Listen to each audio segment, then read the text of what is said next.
হিমন্ত বিশ্ব শৰ্মাই কিবা কাৰণত এপিএছচি কেলেংকাৰীটো ঢাকিব খুজিছিল। হিমন্ত বিশ্ব শৰ্মাই কিবা কাৰণত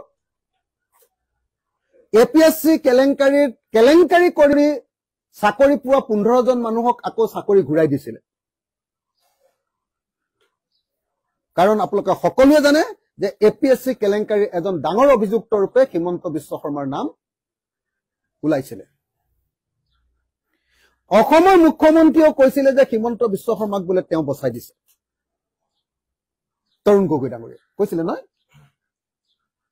এই বুলি কৈছিলে যে তৰুণ গগৈ ডাঙৰীয়াৰ দিনত এই কেলেংকাৰী কৈছিলে।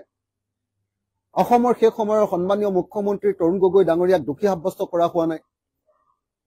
গোটেই কেলেংকাৰীটো ৰক্ষণাবেক্ষণ দিয়া বুলি হিমন্ত বিশ্ব শৰ্মাৰ নাম উত্থাপিত হৈছিল। এই প্ৰতিবেদনত হিমন্ত বিশ্ব শৰ্মাৰ নামো দেখা নাই আমি।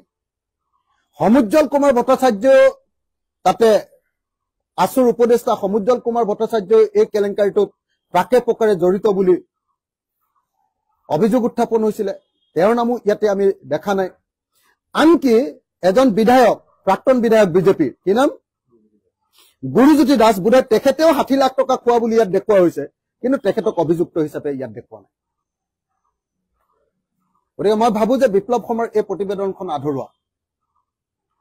বিপ্লৱ শৰ্মাৰ প্ৰতিবেদনে অকল ব্যুৰক্ৰেটছবিলাকক বা অফিচাৰ্ছবিলাকক কেৱল দোষী সাব্যস্ত কৰিছে, পিএছৰ পৰা এপিএছচিৰ চেয়াৰমেনলৈকে। হিমন্ত বিশ্ব শৰ্মাই কিবা কাৰণত এপিএছচি কেলেংকাৰীটো ঢাকিব খুজিছিল। হিমন্ত বিশ্ব শৰ্মাই কিবা কাৰণত